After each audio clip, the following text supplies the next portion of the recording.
El incidente del Paso Dyatlov es uno de los más enigmáticos misterios del siglo XX, donde 9 excursionistas experimentados murieron en inexplicables circunstancias en Rusia. Bienvenidos a Historias Históricas. El episodio de hoy nos lleva a las gélidas montañas de los Urales en Rusia, donde una de las desapariciones más desconcertantes de la historia moderna sigue sin explicación definitiva después de más de 6 décadas. Pero pongámonos un poco más en contexto. Es febrero de 1959. La Guerra Fría está en su apogeo. En las remotas montañas de los Urales, 9 jóvenes excursionistas soviéticos emprenden una expedición sin saber que ninguno regresaría. Lo que pasó aquella noche del 1 al 2 de febrero es conocida como el incidente del Paso Dyatlov. La tienda de campaña se encontraba desgarrada desde dentro, cuerpos esparcidos en la nieve, algunos en ropa interior, a pesar de las temperaturas de 30 grados bajo cero.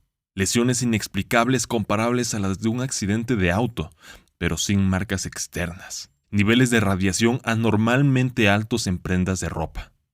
Y un veredicto oficial soviético que solo nos habla de un fenómeno natural, como las causas oficiales de muerte.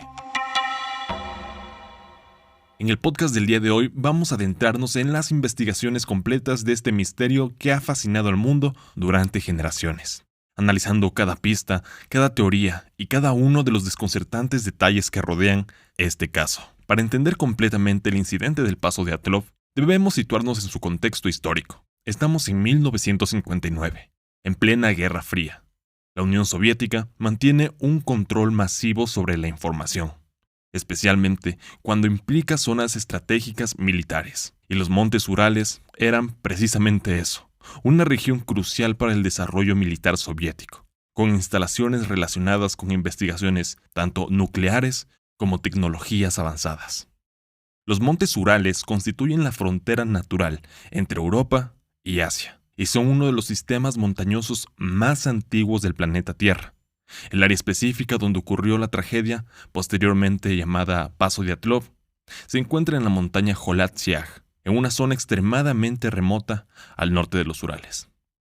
Imaginen un lugar donde las temperaturas pueden descender a 30 grados bajo cero o más, con vientos feroces y cambios meteorológicos tan drásticos que sorprenden incluso a los montañistas más experimentados.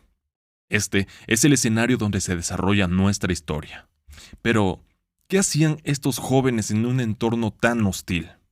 Verán, durante los años 50, el régimen soviético promovía firmemente el montañismo y las actividades al aire libre, como parte de su formación integral de los ciudadanos, especialmente entre los estudiantes universitarios. Estas actividades desarrollaban habilidades de supervivencia, disciplina y trabajo en equipo. Valores perfectamente alineados con el ideal del nuevo hombre soviético. El grupo liderado por Igor Dyatlov representaba la élite estudiantil.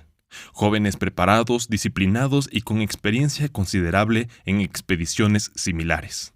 La expedición que terminaría en tragedia estaba oficialmente registrada como una ruta de categoría 3, la más difícil, y formaba parte de un programa más amplio de entrenamiento en esquí, de travesía y supervivencia en condiciones extremas. No eran aventureros improvisados, eran un equipo altamente capacitado, enfrentándose a un desafío para el que se habían preparado meticulosamente. Ahora que tenemos un poco más de contexto, conozcamos a los protagonistas de esta historia. Originalmente eran 10 personas, pero uno de ellos, llamado Yuri Yudin, tuvo que abandonar la expedición por problemas de salud antes del incidente, convirtiéndose en el único superviviente del grupo original. El primero de estos estudiantes era Igor Dyatlov, de 23 años, líder de la expedición y un estudiante de ingeniería en radio. Él era un montañista experimentado, conocido por su meticulosa planificación y precaución. La segunda integrante del grupo se llamaba Zinaida Kolmogorova, de 22 años, estudiante también de ingeniería en radio. Y ella era una de las 2 mujeres del grupo y tenía considerable experiencia en expediciones de montaña. Como tercer integrante tenemos a Lyudmila Dubinina, de 20 años, estudiante de economía industrial en la construcción y la otra mujer del grupo. El cuarto integrante de este grupo se llamaba Alexander Kolevatov. El quinto integrante del grupo se llamaba Yuri Doroshenko, estudiante de ingeniería y montañista experimentado, conocido por su fortaleza física y resistencia. El sexto integrante del grupo se llamaba Yuri Krivnichenko, ingeniero graduado que trabajaba en una instalación secreta soviética. El séptimo integrante se llamaba Rusten Slobodin, ingeniero graduado con amplia experiencia en expediciones de esquí. Y por último tenemos al noveno integrante, Alexander Solotaryov. Era instructor de esquí y se unió a la expedición poco antes de partir. Como pueden ver, no se trataba de novatos imprudentes, sino de un grupo altamente certificado, con experiencia significativa en entornos similares. La mayoría había participado en expediciones previas y conocían perfectamente los protocolos de seguridad para situaciones de emergencia, lo que hace aún más desconcertante el desenlace fatal que sufrieron.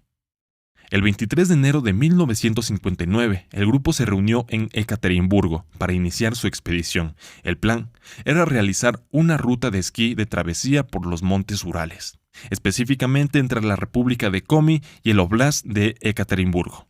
La expedición estaba meticulosamente planificada, con un itinerario detallado y planes de contingencia. Durante los primeros días, todo transcurrió sin incidentes notables. El grupo avanzaba según lo planificado, manteniendo comunicación mediante diarios y fotografías que posteriormente serían fundamentales para reconstruir los hechos. El 28 de enero, Yuri Yudin decidió regresar debido a problemas de salud, separándose del grupo que continuó con 9 miembros. El grupo continuó su travesía, adentrándose cada vez en zonas más remotas. Según los diarios y fotos recuperadas, el ánimo era bueno y no había indicios de problemas inminentes. El 31 de enero comenzaron a ascender hacia el paso que posteriormente llevaría el nombre del Paso de Atlov. Establecieron un almacén de provisiones en el bosque para el viaje de regreso y continuaron la marcha. El 1 de febrero, enfrentándose a condiciones meteorológicas malas, decidieron establecer campamento en la ladera oriental de la montaña Kholat Syakh, a unos 10 kilómetros del punto que habían previsto inicialmente. Esta decisión de acampar en una zona expuesta, en lugar de descender unos cientos de metros hasta un área boscosa más protegida, ha sido objeto de muchas especulaciones entre los investigadores. Las últimas entradas en los diarios y las fotografías finales del grupo muestran cuando están cenando, sin señales evidentes de preocupación. Nadie podía imaginar que estas serían las últimas imágenes de ellos con vida. Lo que sucedió en la noche del 1 al 2 de febrero constituye el núcleo del misterio, ya que no hay testigos ni registros directos de los acontecimientos. Sin embargo, las evidencias físicas encontradas posteriormente han permitido a los investigadores reconstruir la secuencia probable de los eventos. En algún momento de la noche, algo provocó que los 9 excursionistas cortaran la tienda de campaña desde el interior y huyeran precipitadamente. La mayoría de ellos descalzos o con calcetines, a pesar de las temperaturas extremadamente bajas. No utilizaron la entrada de la tienda, la cortaron para salir, como si la velocidad fuera más importante que cualquier otra consideración. El grupo se alejó del campamento en dirección al bosque cercano, aproximadamente a 1.5 kilómetros de distancia, donde intentaron encender una fogata bajo un pino. Las condiciones climáticas eran extremas, con temperaturas cercanas a 30 grados bajo cero. Fuertes vientos y una visibilidad reducida por la nieve, lo que complicaba cualquier intento de supervivencia sin el equipo adecuado. Los miembros del grupo se separaron, o quizá fueron separados por circunstancias desconocidas, culminando en su fallecimiento en diferentes ubicaciones y en momentos durante esa noche o en los días inmediatamente posteriores. Esta reconstrucción, aunque incompleta, representa el consenso básico de los diferentes investigadores que han estudiado el caso. Lo que provocó la huida inicial y los eventos específicos que llevaron a la muerte de cada excursionista siguen siendo objeto de un intenso debate. Cuando el grupo no regresó a la fecha prevista, los familiares de los excursionistas alertaron a las autoridades. El 20 de febrero de 1959 se inició la operación de búsqueda y rescate, que involucró estudiantes voluntarios, equipos locales y eventualmente unidades militares con aviones y helicópteros. El 26 de febrero, Los equipos de búsqueda encontraron la tienda de campaña abandonada en la ladera de Joleat Ziag. La escena inicial desconcertó a los rescatistas. La tienda estaba parcialmente cubierta de nieve, con cortes realizados desde el interior, y todos los objetos personales, incluido el calzado, permanecían ordenadamente dentro. Se encontraron huellas que indicaban que el grupo había abandonado el campamento a pie, algunos descalzos y otros con calcetines o un solo zapato, dirigiéndose hacia el bosque más cercano. La recuperación de los cuerpos se produjo en dos fases distintas debido a las condiciones del terreno y a la acumulación de nieve. La primera fase, en febrero de 1959, se encontraron los cuerpos de dos excursionistas, Yuri Doroshenko y Yuri Krivonoshenko, cerca de los restos de una pequeña fogata bajo un pino, aproximadamente a 1.5 kilómetros del campamento inicial. Estaban descalzos y en ropa interior. Poco después, se encontraron los cuerpos de Igor Dyatlov, Zanaida y Rustem, en diferentes puntos entre la fogata y el campamento inicial, como si hubieran intentado regresar a la tienda.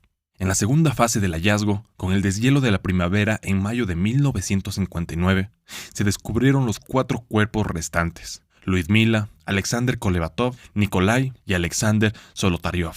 Estos cuerpos se encontraban en un barranco cubiertos de nieve a unos 75 metros de la fogata inicial, y estos presentaban las lesiones más graves y desconcertantes de todo el grupo. La investigación oficial estuvo a cargo del investigador criminal soviético Lev Ivanov. Desde el principio, el caso estuvo rodeado de un halo de secretismo que alimentaría posteriormente las teorías conspirativas. La investigación encontró varios elementos perturbadores. Las autopsias revelaron que 5 de los excursionistas habían muerto de hipotermia, pero los otros 4 presentaban traumatismos severos que no parecían compatibles con accidentes típicos. Fracturas craneales, costillas rotas y lesiones internas, sin apenas daños externos visibles. Uno de los cuerpos, el de Lyudmila, carecía de lengua y ojos, aunque posteriormente se atribuyó a la acción de la fauna local y descomposición natural. Algunas prendas de las víctimas presentaban niveles anormales de radiación, aproximadamente el doble de lo normal. Quizá uno de los detalles más intrigantes fue que algunos testigos locales reportaron haber visto esferas luminosas en el cielo nocturno durante esas fechas. Esta información fue incluida en los informes oficiales, pero posteriormente restada importancia. La investigación concluyó oficialmente en mayo de 1959, con el vago dictamen de que las muertes habían sido causadas por efectos naturales. Las autoridades cerraron la zona a visitantes durante 3 años, lo que solo aumentó las especulaciones sobre posibles encubrimientos gubernamentales. Los resultados de las autopsias realizados a los cuerpos proporcionan algunos de los elementos más intrigantes del caso. Analicemos los hallazgos principales según los 3 grupos en que se encontraron los cuerpos. El primer grupo, encontrado cerca del pino, Doroshenko y Krivonoshenko, murieron de hipotermia. Sus cuerpos mostraban signos de que habían intentado subirse al pino, con ramas rotas hasta la altura de 5 metros y un trozo de piel en la corteza, sugiriendo un intento desesperado de buscar refugio o visualizar algo. El segundo grupo inmediato, Dyatlov, Kolmogorova y Slobodin, también fallecieron de hipotermia, pero sus posiciones corporales indicaban que estaban intentando regresar al campamento cuando colapsaron. Slobodin presentaba una fractura craneal, aunque los forenses determinaron que no fue mortal y que probablemente causada por una caída. El grupo del barranco presentaba las lesiones más graves y desconcertantes. Uno de ellos tenía un traumatismo craneal masivo. Tenían múltiples fracturas en la caja torácica. Según el informe forense, las lesiones eran comparables a las que producía un accidente de automóvil, con la característica inusual de que no había daños externos significativos ni heridas defensivas. Esta combinación de lesiones internas graves, sin que se vea nada por fuera, ha sido uno de los aspectos más difíciles de explicar del caso. El estado en el que se encontró el campamento proporcionaba pistas cruciales sobre los eventos iniciales del incidente. La tienda estaba montada correctamente y parcialmente cubierta de nieve cuando fue descubierta. Los cortes en la lona fueron realizados desde el interior, lo que indica que los excursionistas salieron precipitadamente sin usar la entrada. Todos los objetos personales permanecían dentro de la tienda, incluyendo zapatos, mapas, cámaras y diarios. dispuestos de manera ordenada. Se encontraron 9 pares de huellas que se alejaban del campamento, indicando que todos abandonaron el lugar al mismo tiempo. Quizás lo más revelador es que no había signos de lucha ni de presencia de otras personas o animales alrededor del campamento. Todo parecía indicar que algo los había aterrorizado lo suficiente como para abandonar su único refugio en medio de una noche gélida. Varios elementos han complicado la interpretación del caso, alimentando teorías alternativas. La radioactividad detectada en algunas prendas de los excursionistas es uno de los aspectos más raros. Aunque los niveles no eran letales, duplicaban los valores normales, los que sugiere una exposición a algún tipo de material radioactivo cuya fuente nunca fue determinada oficialmente. La inexplicable conducta de abandonar el refugio en condiciones extremas, sin el equipo adecuado, cuando todos eran experimentados montañistas que conocían los riesgos de la hipotermia, siguen siendo uno de los mayores enigmas. ¿Qué podría haber sido tan aterrador como para hacerles preferir el riesgo de la congelación al de permanecer en la tienda? Las lesiones internas masivas de algunos cuerpos, similares a las producidas por un impacto de alta energía sin heridas externas correspondientes, desafían las explicaciones convencionales. Los expertos forenses han debatido durante décadas sobre qué tipo de fuerza podría causar tal patrón de lesiones. Más de 6 décadas después, el incidente del Paso de Dyatlov sigue siendo uno de los misterios sin resolver más fascinantes de la historia moderna. A pesar de múltiples investigaciones, incluyendo una reapertura reciente del caso por las autoridades rusas, no existe un consenso definitivo sobre lo que ocurrió aquella fatídica noche. Las teorías propuestas van desde fenómenos naturales como avalanchas, vientos intensos o hipotermia inducida por pánico, hasta explicaciones más controversiales que involucran pruebas militares secretas, avistamientos de ovnis o ataques de pueblos indígenas locales. Los estudios científicos recientes parecen apuntar hacia causas naturales, aunque con matices que aún mantienen viva la fascinación por este enigmático caso. Quizá, como sugirió el investigador original Lev Ivanov en una entrevista años después del caso, hay preguntas que están destinadas a permanecer sin respuesta, secretos que la naturaleza o la historia han decidido conservar. Si les ha gustado este episodio, no olviden suscribirse y compartirlo. Esto fue Historias Históricas.